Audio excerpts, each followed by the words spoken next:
大家好，我是魏之超。今天我要借一本观察美国政治规律的名作《美国历史的周期》来聊一聊美国的国运问题。美国历史的周期这本书发现过去100多年的时间里，美国这个国家的各种内政外交政策，乃至于美国人的精神气质，每隔15年就会有一次大幅度的转型，简直就像钟摆一样精准。美国就非常像是一个狂躁抑郁症患者，每15年就会从我们一起干点大事吧这种热血狂躁模式，切换到我们还是各顾各的吧这种冷漠抑郁模式。狂躁15年，抑郁15年，加起来就正好是一个30年的周期。比如说在20世纪开头，老罗斯福带着全美国搞进步主义改革，30年后小罗斯福接着搞新政，再30年后肯尼迪推出新边疆运动。每一次呢，都是一个想要带着全美国人民干点大事的总统，带着一股新热血准时到岗。而夹在他们中间的呢，是哈定、柯立芝的1920年代，艾森豪威尔的1950年代，里根的1980年代。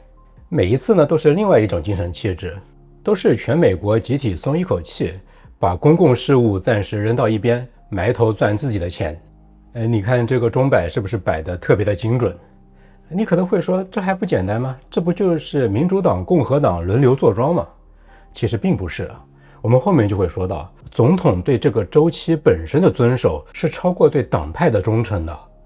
那观察到这样一个神秘的美国历史周期，写出这本书的是小亚瑟·施莱辛格，他是一位历史学家，给肯尼迪当过白宫特别助理，还拿过2次普利策奖。不过今天这期节目呢，我并不准备完全站在施莱辛格的立场上来讲这本书。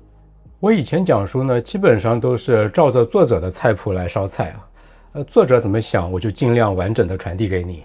但是今天我要拿着作者提供的食材自己来做一道菜，因为这本书里的材料印证了一个我一直以来的直觉，那就是关于美国这个国家应该往哪边走，始终都有2股基本上势均力敌的力量在较劲，谁都压不倒谁。而这恰恰就是美国这个国家特别幸运的地方，就好像是一辆车开在一条2边都是悬崖的山顶小路上，往任何一边偏的太多，车子都会掉进悬崖，万劫不复。但美国这辆车上呢，正好坐着2个车技都还不错的司机，车子偶尔往左偏一下，右边那个人就赶紧反着打一下方向盘，偶尔往右偏了一下，左边的人也赶紧反着打一下。车里2个司机经常吵得鸡飞狗跳的，但正是这种势均力敌、相互较劲，让这辆车过去100多年来几乎没有向任何一边偏离太多。这就让他在过去的100多年里几乎能够平稳地在这条悬崖顶的小路上平稳地朝前开。这就是我所理解的美国国运。要知道，在世界上其他很多地方情况并不总是这样的，要么是一种意识形态、一种方向长期的压倒另一种，要么就是那个司机脾气太火爆，一旦他掌握方向盘，就突然朝左或者朝右来一个90度大转弯，导致那辆小车动不动就掉到悬崖里，要很久才能够重新爬上来。所以说呢，美国的情况其实是非常幸运的，是国运级别的幸运。那么美国这辆小车上的这2个司机到底是谁呢？为什么他们恰好势均力敌？又是什么力量能够让一方总是能够按时把另一方给拉回来？为什么那个周期偏偏是30年？然后在最后我们来探讨一下，今天的美国这种势均力敌还在吗？美利坚之国运今安在否？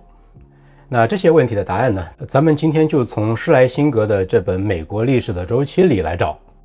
先来说司机到底是谁？施莱辛格给出的观察非常有意思。他说，在美国这辆小车上不但有一对老是抢方向盘的司机，而且在后座上还有一对相互也看不太顺眼的乘客。这对司机呢，一个叫做公共使命的美国，一个叫做私人利益的美国。而后座的那对乘客呢，一个叫做实验派的美国，一个叫做天命派的美国。虽然这对乘客基本上不掌舵，但是你也知道的，有时候后边的乘客在那里唧唧歪歪的，是很影响司机的心情的。而美国人的精气神其实是由这一对司机加上这一对乘客共同塑造的。那我们就先来看前面那一对抢方向盘的司机，公共使命对私人利益。先来看第一个司机，公共使命的美国。这一半的美国是觉得美国这个国家面临的各种大问题，像是破除大公司的垄断也好，解决种族不公的问题也好，打赢冷战也好，这些问题单凭个人和市场是搞不定的，所以呢，必须我们大家一起动手，万众一心，团结起来干大事。20世纪上半叶的进步主义时代，美国要拆除那些垄断的托拉斯；30、40年代的罗斯福新政要搞社保；60年代肯尼迪的新边疆运动要派志愿者去非洲支教；阿波罗登月计划要花掉一代人的税金，把2个美国人送上月球去溜达2个小时。这样的一些大操大办都是公共使命这个美国的手笔。在这种美国里，总统就不只是一个行政官，他是全民的精神领袖，他要带着全国人民一起干大事。所以你就会看到处在这种公共使命周期里的肯尼迪总统会说出那句名言：不要问你的国家能为你做什么，要问问你能为你的国家做什么。你看这种公共使命时期的美国，那个精气神就是特别燃，特别热泪盈眶，是吧？那我们再来看另外那个司机，他叫做私人利益的美国，他的信念就恰恰相反了。这一半的美国觉得政府管得越多，事情就办得越杂。你管好你自己，我管好我自己，每个人合起来就是全社会的最优解。1920年代的柯立芝总统说出了一句被人笑话了100年的话，他说美国的事业就是做生意。但这句话在私人利益的美国耳朵里可是一点都不好笑，而是一种天经地义。里根总统1981年的就职演说用了一句名言，把这个立场再升级了一下。他说，政府不是解决问题的方案，政府本身就是问题。在这种私人利益的美国里呢，总统就不再是一个精神领袖了，他的最佳状态其实是隐身。他的任务不是带着全国人民冲向远方，而是站在一边，别挡着大家赚钱。所以有2种美国，有2种不同的总统气质，有2种完全不同的社会氛围。1920年代和1950年代的美国街头到处都是商业广告，热门话题是谁家买了新冰箱，谁家的车又升级了。而1930年代和1960年代的美国，全国人民坐在收音机前，坐在电视机前，听总统的炉边谈话，整个社会有一种全民总动员的紧迫感。公共使命和私人利益这就是那个30年一循环的钟摆的两端。那接下来呢，是这本书的第2个洞见，为什么这台钟摆必须摆起来呢？为什么每一集都待不住太久的时间？如果哈定柯立芝那套政府滚开让我赚钱真的特别好的话，那为什么1933年罗斯福能把共和党给连锅端呢？反过来，如果新政的那一套真的那么好，那为什么1950年艾森豪威尔能够轻轻松松地把民主党给选下去呢？作者施莱辛格说，答案是每一边都自带了毁灭自己的种子。我们先来看公共使命期是怎么样自毁的。它的致命伤是人是会累的。这其实是一个特别简单朴素的心理学原理，人不能够长期的紧绷嘛。你看一下公共使命期是什么样的一个状态是全民进入到一种高强度的动员模式。罗斯福新政最初的100天里，国会通过了15部大法，每一步都能够严重的影响你的生活。肯尼迪的新边疆运动让你去和平队支教非洲，让你去参加民权运动游行，让你一起发誓把美国人送上月球。每一件事都需要你贡献激情，贡献时间，贡献耐心。但问题是，人不是永动机啊。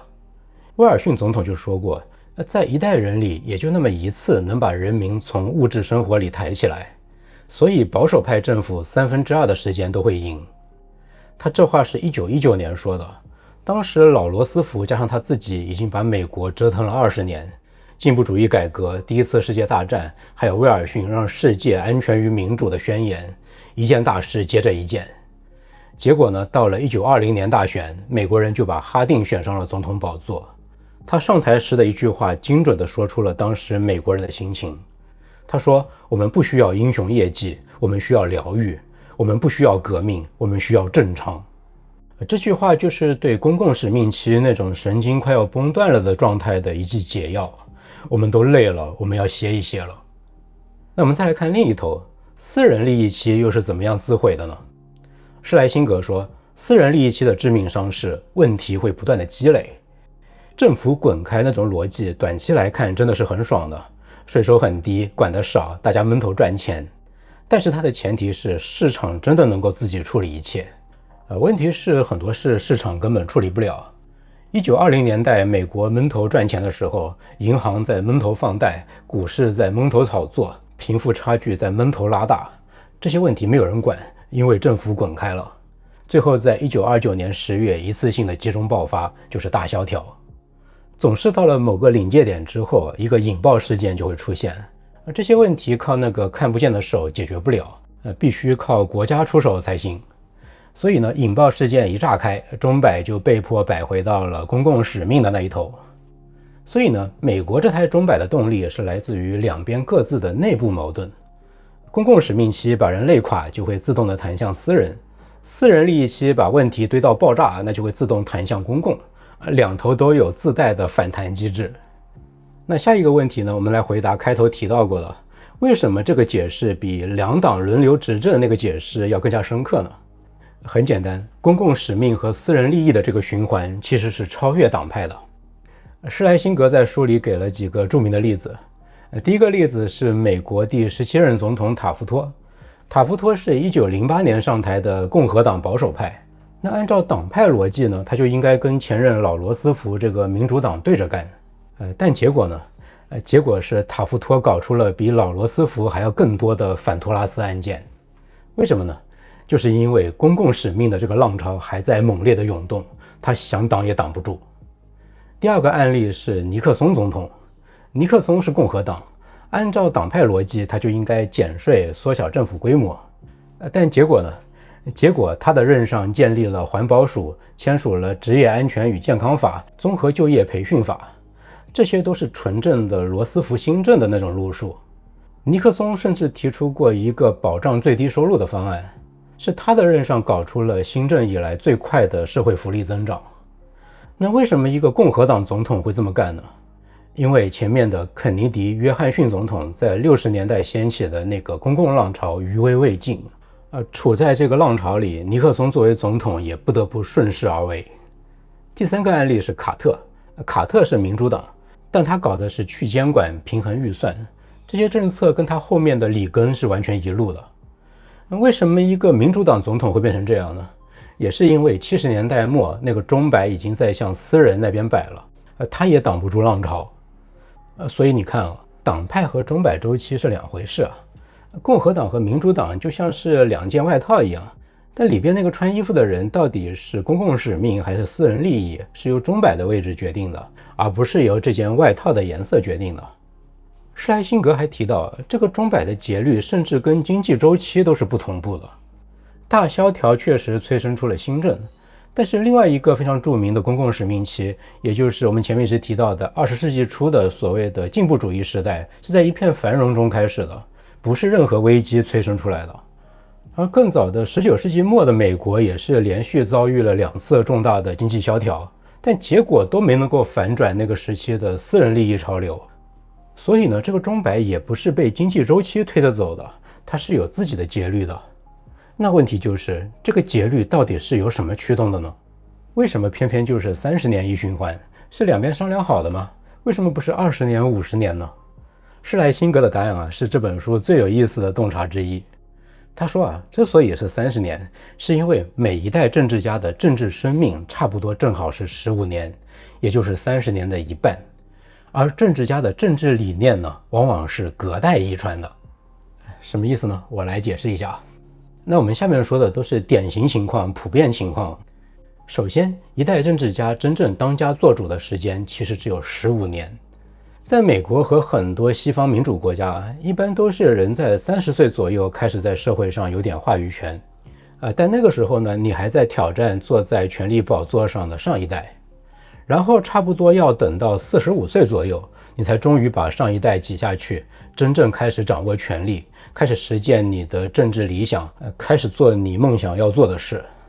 然后再过15年，差不多到你60岁的时候，下一代就爬到你头上了。那接下来就是下一代政治家的15年了。而真正有趣的是，请问45岁的你想要实现的是什么时候形成的政治理想？你的政治理想是40岁的时候形成的吗？是30岁的时候吗？都不是。人的政治理想其实是他开始掌权的差不多30年前，也就是他15岁左右，他正处在青春期的时候形成的。你可以回忆一下，你是不是在青春期才开始对政治有点感觉的？你们知道我原来是做心理学研究的吗？我知道人的各种品味包括影视音乐时尚这些品味都是在青春期的时候定型的。而你的政治品味其实也一样。你在青春期那个年纪的时候，在听什么、看什么、崇拜谁，就会影响你一辈子的政治基因。而在这个时候，正在国家的权力中心呼风唤雨的，就是45岁那一代政治家嘛。他们那个时候正好意气风发，他们正在改变世界，他们正在决定国家的命运。于是他们就是你的政治偶像。而30年后，当你自己也45岁，终于掌权的时候，你会去兑现谁的理想呢？当然就是当年那批偶像的理想。这就是30年周期的真正来源。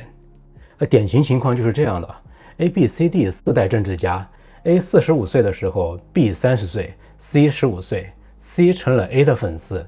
30年后 ，C 掌权，复刻偶像 A 的路线。又15年后 ，D 上台，复刻他的偶像 B 的政策。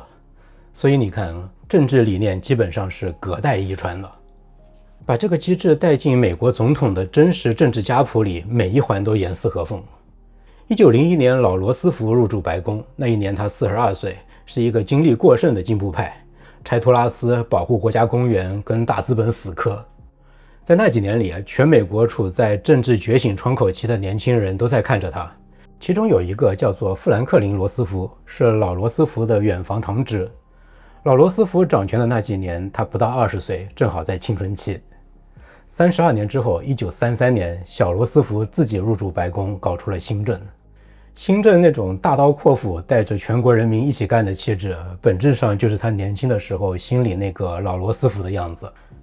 小罗斯福搞了12年新政，这12年里，美国新一代的年轻人又被点燃了。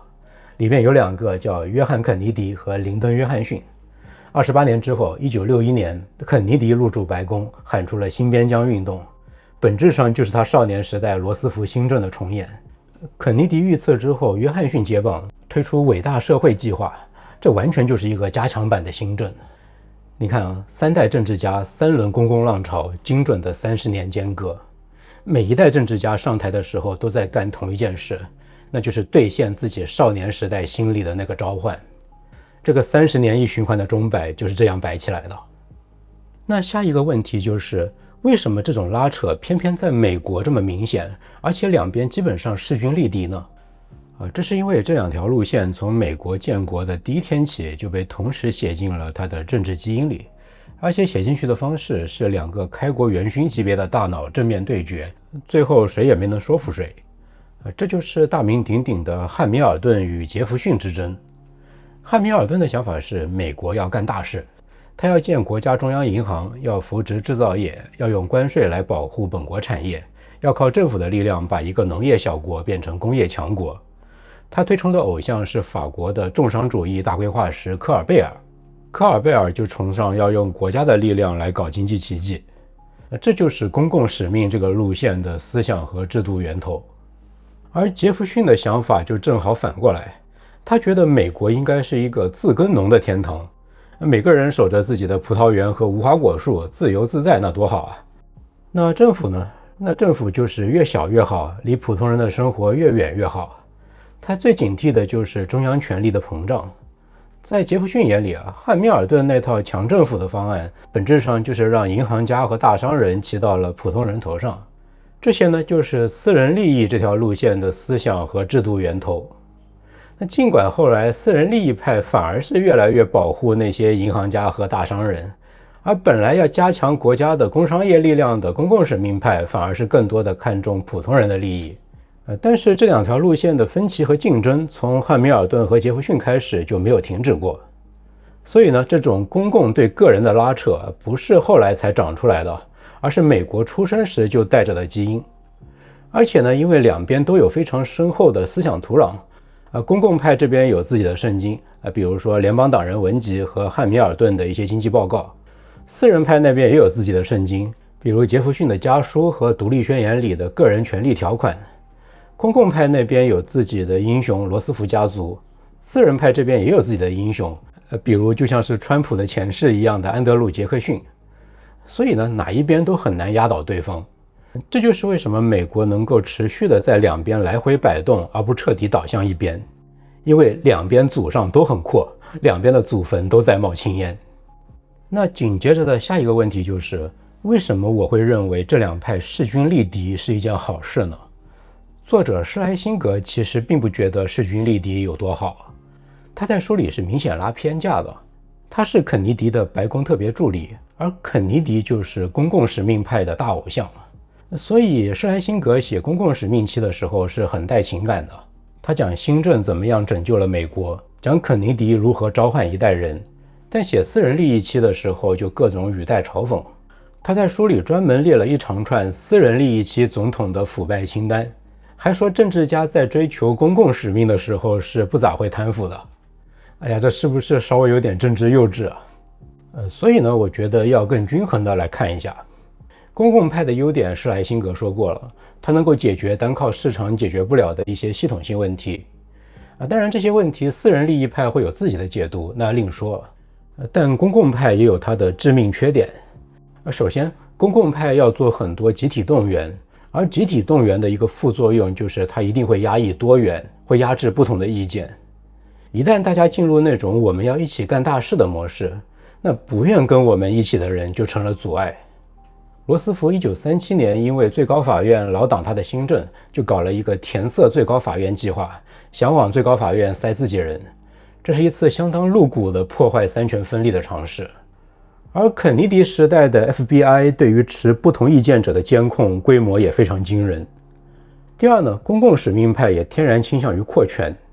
公共使命期需要强政府来推动各种议程，但权力一旦到手就很难交出去。罗斯福破例竞选了第3任、第4任总统，在这之后，美国才通过了宪法修正案，规定总统最多只能够连任一次。约翰逊总统在越南战争的问题上长期对国会和公众撒谎，这些都是公共派不受制约时的样子。而私人利益派当然也有它的优点，这是施莱辛格在书里几乎不提的。第一呢，它是美国创新活力的土壤。硅谷可不是在罗斯福的新政里长出来的，而是在艾森豪威尔、里根那种大家闷声大发财的氛围里长出来的。第二呢，它天然的抵抗集权。我们各顾各的赚钱，它的内在逻辑就是你政府别想伸手来管我。这种逻辑就让美国比很多国家都更难滑向威权。20世纪那些滑向法西斯、滑向军国主义的国家，恰恰都缺这种你政府别想管我的强大传统。所以呢，每一方都既可能是解药又是毒药。所以我说美国之幸可能从来都不在于哪一方赢了，而在于双方都没能够永久赢，都被另一方按时推下台。好，那美国这辆小车上的2个司机我们就讲完了。那我们再来看后排的那一对乘客，他们叫做实验派和天命派。这2位呢，他们的区别在于对于美国这个国家的定位南辕北辙。一边是说美国是一场大型的实验，而另外一边说美国是上帝选中的天命之国。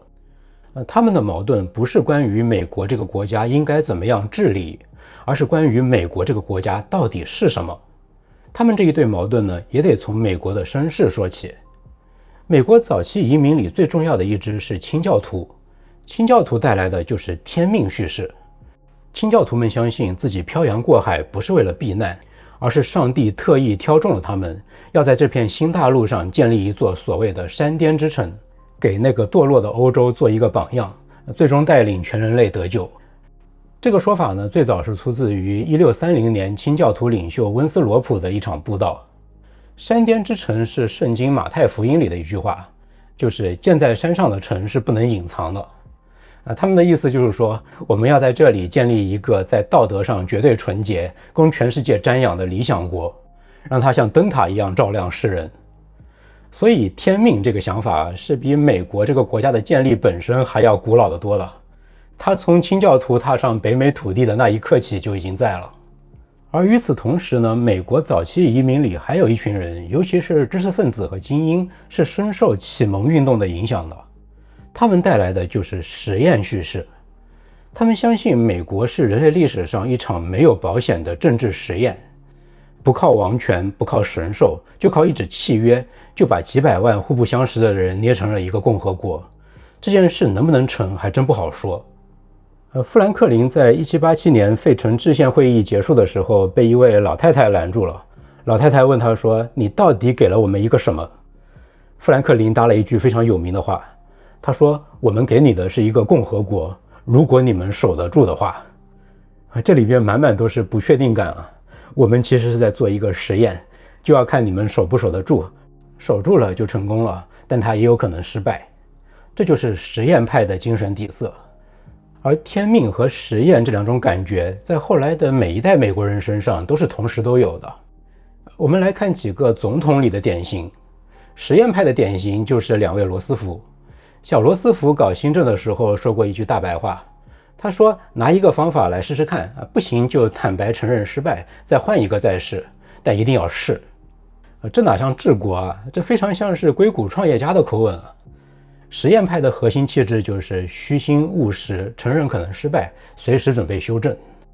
而天命派的典型呢，是威尔逊和里根这两位总统。威尔逊1919年在一个演讲里说，美国是世界上唯一真正的理想主义国家，美国人的心是纯洁的，美国人的心是真诚的，我坚信美国的天命。里根更加直接，他在1982年说，我一直相信这片被神圣膏油涂抹过的土地是以某种不同寻常的方式被挑选出来的。你听一听这话的感觉啊，这也不像是在讲政治啊，这分明就是牧师在布道啊。那么天命派和实验派这两位乘客跟前面的司机到底是什么关系呢？施莱辛格说，天命派和实验派基本是不参与前面那个30年的周期的。但是呢，虽然是前面的司机决定方向，但这两位絮絮叨叨的乘客是会影响到司机开车的姿态的。比如说同样是走公共使命这个方向，可以是用罗斯福那种试试看的姿态去走，也可以用威尔逊那种我们被上帝选中了必须成功的姿态去走。罗斯福搞新政，各种项目并行，国家复兴总署被最高法院判违宪了，那他转头就去搞社保，搞就业促进署，姿态非常的灵活。而威尔逊为了他那个让世界安全于民主的天命，他在巴黎和会上寸步不让，回国后又因为国联条约跟参议院死磕，最后中风瘫痪还死撑着不肯下台，因为他觉得只有他能够完成上帝交给他的任务。结果最后国联条约在参议院被否决，威尔逊的政治生涯惨淡收场。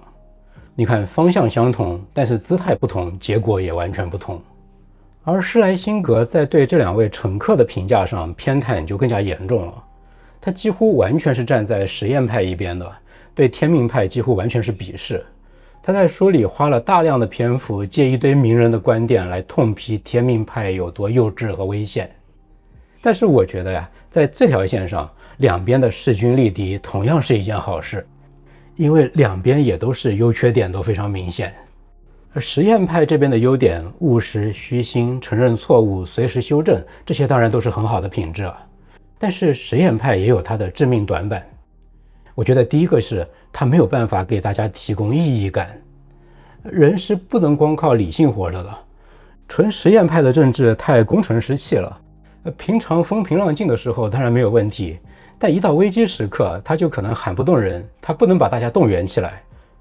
比如说，如果罗斯福在1933年就职的时候，他说我现在有3套方案来挽救大萧条，我们先来试试第一套，6个月之后如果 GDP 没有涨 5%， 那我们就换第二套。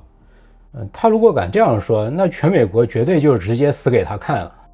而他实际上说的话是，我们唯一该恐惧的就是恐惧本身。这句话就是非常非常标准的天命派的口吻啊。所以你看，哪怕是最纯粹的实验派总统，他关键时刻也得切换到天命模式来凝聚人心。然后我觉得实验派可能还有一个问题，那就是他可能会容易短视，像是废除奴隶制啊、给妇女投票权啊、登月啊这种事，按照成本收益分析来算的话，那根本是算不过账的。这些事呢，就得需要一种我们天命如此，就算几代人不成功也要做下去这种有点傻傻的劲头，这才可以。而纯实验派是没有这种劲头的。而刚刚这几项缺点呢，恰好就能由天命派来弥补。只有天命派能够在国家的至暗时刻、关键时刻给整个国家方向感。林肯在内战最黑暗的1863年在格底斯堡说的那句“民有、民治、民享的政府不会从地球上消亡”，这就是一句天命派的话。它不是基于任何数据，不是基于任何可行性分析，它只基于一种我们必须胜利的信念。如果林肯那一刻是纯实验派，大不了我们就试错，那他可能早就跟南方妥协了，但他并没有。美国今天还在，可能部分就要归功于林肯那一刻是一个天命派。当然，天命派有一个问题的确很糟糕，既然我是在行天命，那你就是逆天而行啊。所以天命派很容易变得傲慢，容不下相反的意见，容易把路给走死。威尔逊死磕到中风，小布什打伊拉克收不住手，这些都是天命派为他的傲慢付出的代价。所以呢，实验派管日常，管纠错，管别走极端；天命派管决战时刻，管动员，管大方向。这样的分工合作不是挺好的吗？而美国的幸运就在于这两种气质一直都存在，有实验派在日常里拉着天命派别疯，也有天命派在关键时刻推着实验派别怂。那我们现在看得很清楚了，在美国这辆小车上，司机决定美国走哪边，他有一个30年的精准节拍，乘客决定美国用什么姿势来走。只要这4个人都在，而且都基本势均力敌，都没有把对方给按死，那美国这辆车就能够在悬崖顶的小路上稳稳前进。但是到了今天，这辆小车还能够走在中间，不从悬崖边掉下去吗？施莱辛格这本书是1986年写的，他当时在书的结尾做了一个可以被后来者检验的预言。他说，按照30年的规律，1990年代应该开启新一轮的公共使命期。那现在40年过去了，今天回头看呢，他这个预测只对了一半。对的那一半是1992年克林顿上台，克林顿是1946年生人，他正好就是肯尼迪总统任上政治觉醒的那一批肯尼迪的孩子。1963年刚刚年满16岁的克林顿作为阿肯色州的青年代表，在白宫被肯尼迪接见。他后来在自己的总统竞选广告里反复放这段视频，他就是着力把自己打造成肯尼迪薪火相传的政治继承人的。这完美的符合了那个政治理念隔代遗传的规律。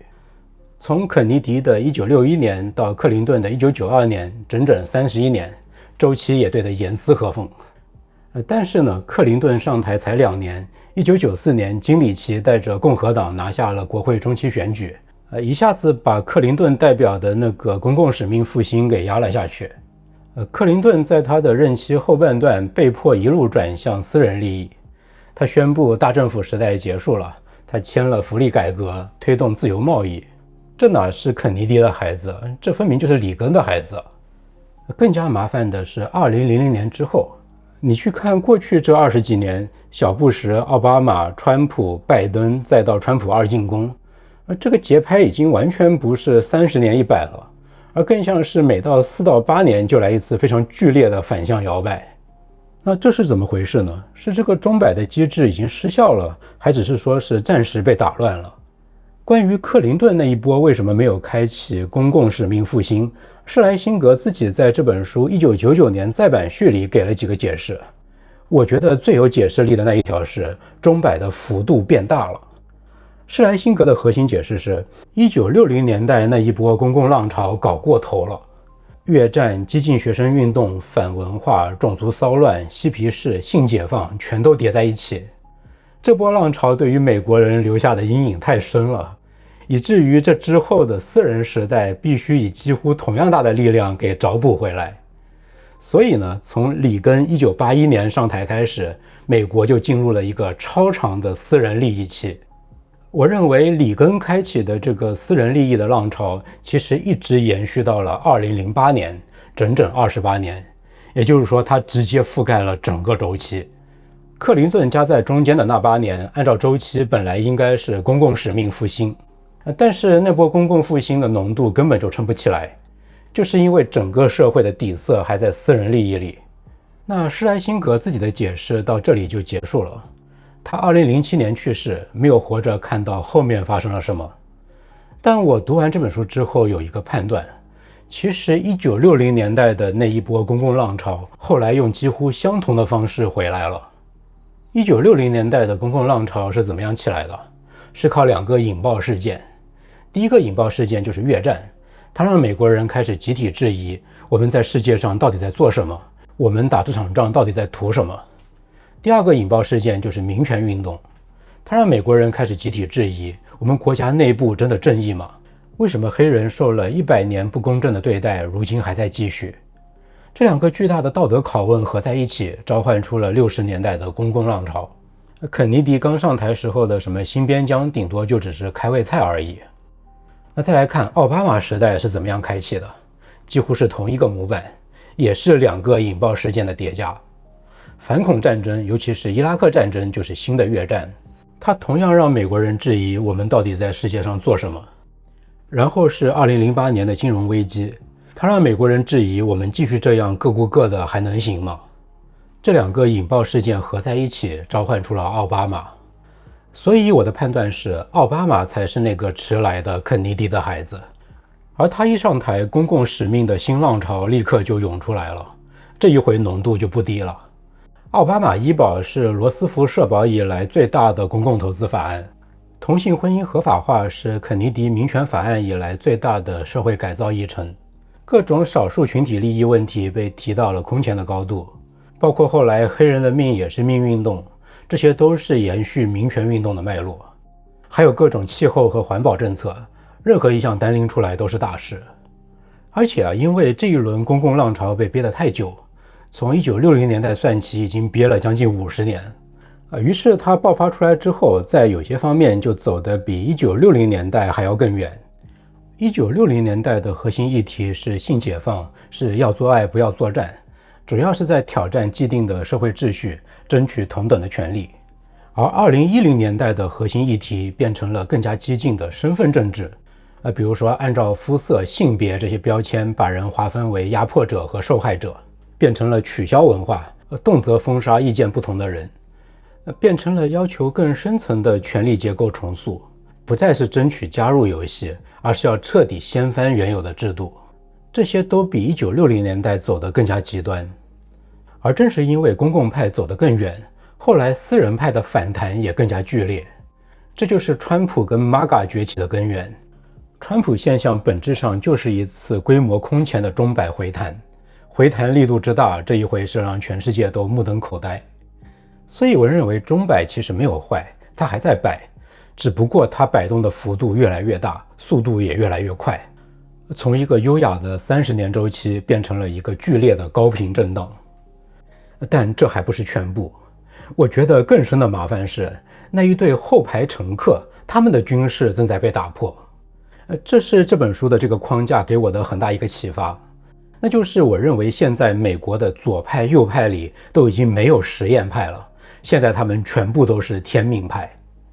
右边的天命派很明显啊，让美国再次伟大，这就是一种标准的天命叙事嘛，这都不用解释啊。但我觉得很多人没有意识到的是，其实是左边先变成天命派的。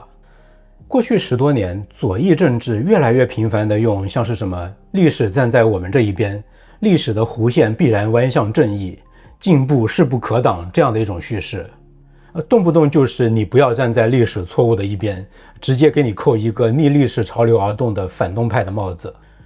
这种历史站在我们这一边的口吻，不就是一种左翼版本的天命主义吗？而我认为那个钟摆要正常的摆动，更加需要的恰恰是实验派的那种心态。我这一轮搞砸了，没事，让对方上来试一试，他们搞砸了也没事，再换回来。这种心态承认每一轮都有可能是错的，没有一方能够掌握终极真理。可一旦两边都变成了天命派，都觉得自己才是历史正确的一方，那就没有人愿意认输了。每一方上台都把对方看作是必须永久消灭的威胁，而不是下一轮再来的对手。于是那个钟摆就开始在原地剧烈的震颤。我觉得这才是当下的美国最让人不安的地方。车里的2个司机还在吵，差不多也还是势均力敌吧。比如接下来的中期选举，大概率众议院就要回到民主党手里了。但是他们现在已经吵得越来越凶，越来越觉得对方是在毁掉这辆车。两边抢方向盘的力道越来越大，已经可以听到方向盘嘎嘎作响的声音了。